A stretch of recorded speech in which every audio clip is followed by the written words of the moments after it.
Have you ever felt like no matter how hard you try, something inside you keeps pulling you back? Like there's an invisible wall between the life you want and where you are right now? That wall is often built from one thing: low self-belief. And today, we're going to dismantle it. In the next 10 or so minutes, we're not just going to talk about self-belief, we're going to rebuild it.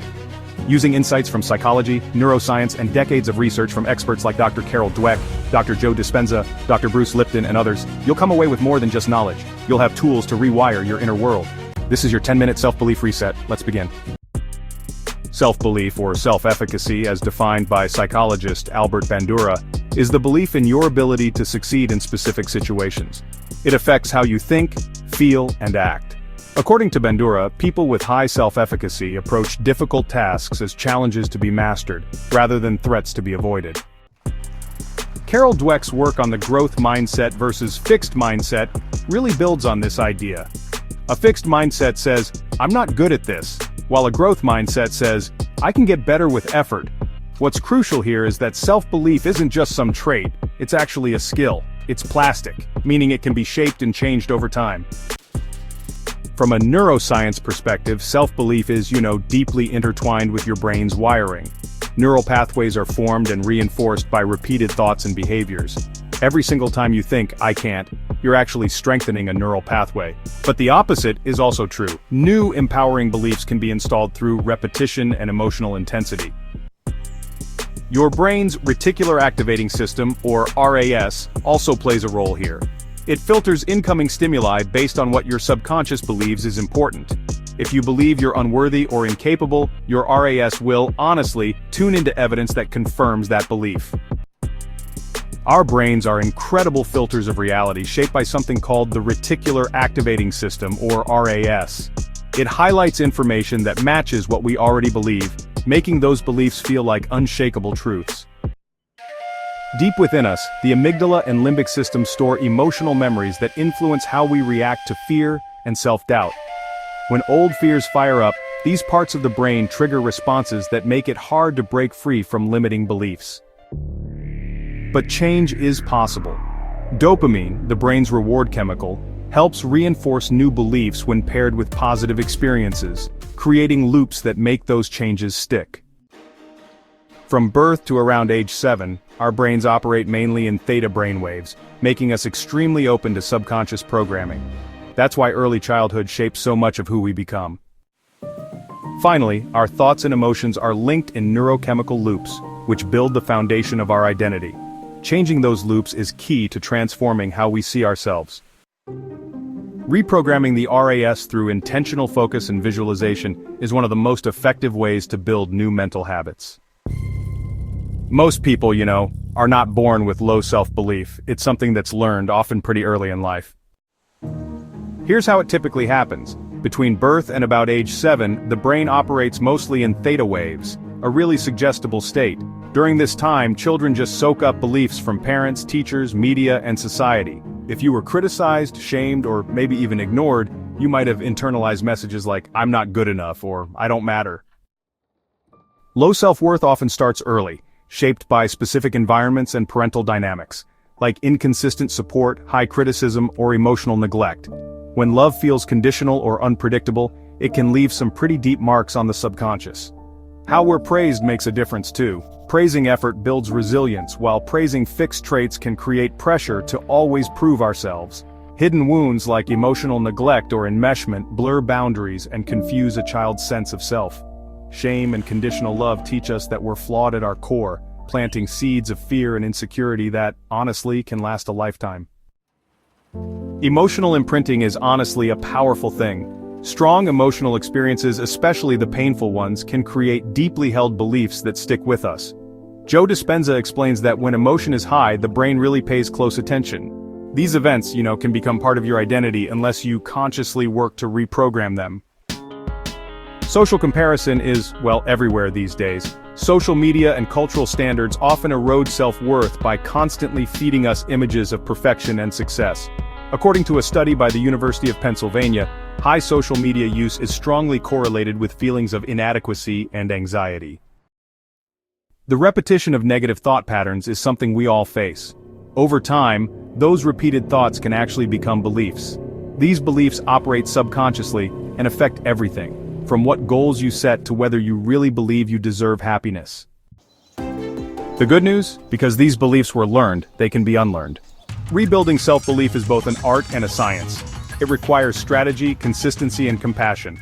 Here are 3 powerful steps. Step 1. Awareness and identification. Before you can change a belief, you need to recognize it. Ask yourself, what do I believe about myself in this area? Look for limiting phrases like, I always mess things up, or, I'm just not the kind of person who... Journal these thoughts. Awareness weakens their hold. Step 2 is all about challenging the old programming. Cognitive behavioral therapy, or CBT, really emphasizes questioning those irrational thoughts we all have sometimes. Dr. David Burns, in his Feeling Good series, actually suggests asking yourself a few questions. What is the evidence for and against this belief? Would I say this to someone I love? And is there a more empowering interpretation? Just replacing, I'm a failure with I failed, but I can learn from this, is a subtle but powerful shift. Now, step 3 is to rewire through repetition and emotion. According to Dr. Bruce Lipton, the subconscious is kind of like a tape recorder. So to reprogram it, you'll want to use affirmations daily, especially right after waking up and just before sleep, when your mind is in those alpha or theta states. Visualize your best self really vividly and with as much emotion as you can, and take small, aligned actions to reinforce your new beliefs. Try using phrases like, I am becoming more confident every day, or I deserve to succeed and be seen. The key here is pretty simple. Repetition plus feeling equals reprogramming. Turning belief shifts into lasting habits is easier when you start tiny and consistent, a method championed by behavior experts like B.J. Fogg and James Clear.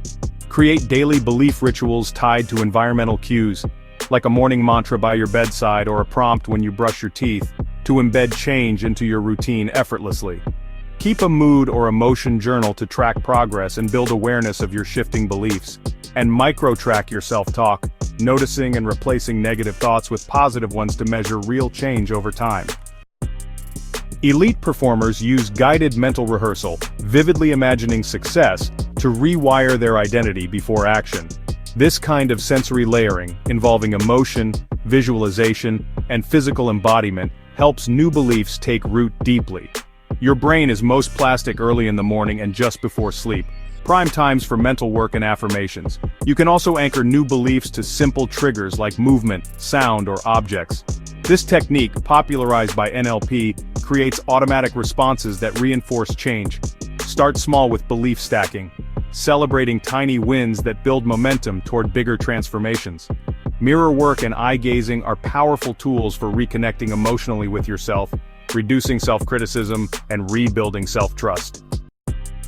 So why does all this work? Because identity forms through repeated experiences wired into our brains.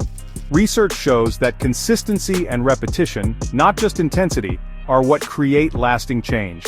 Imagine this video is your day 1. What could your life look like 30 days from now if you commit to rewiring your beliefs step by step? Find a comfortable position, close your eyes, take a deep breath in, and let it go. One more, and release. Now just imagine a younger version of you, maybe like 7 years old. See their face, notice their eyes, picture yourself walking up to them. You kneel down and say, you are worthy, you are lovable, you matter. Watch as their face lights up. Now shift your attention to your present self. See yourself standing tall, confident, calm, capable. People around you are inspired by your energy. Feel what that version of you feels. What would they say? What would they believe? Go ahead and step into that identity now. Let these affirmations sink in deep. I am enough. I am allowed to take up space. I am becoming who I was always meant to be. Breathe that in. Let it sink into your cells, into your nervous system, into your future. Pause, then begin to bring them back. Wiggle your fingers, take a final deep breath, and when you're ready, open your eyes. You just took a powerful step. Things will be different for you from now on. Tehi have to be. You've stepped into a new reality where the idea of having your mind be your greatest ally makes sense. Repetition builds strength though, so save this video somewhere so you can revisit it. Remember, you are not your programming, you are the programmer now. Every step you take rewrites your story. You've made progress just by watching this video and opening your mind to change. Keep going. The future self who believes in you is already here, waiting to be unlocked. If this helped you, come back to this video often. Let it be your reset button. If you want to go deeper, check out the links below. Subscribe for more mindset tools, and remember, who you believe you are is who you become.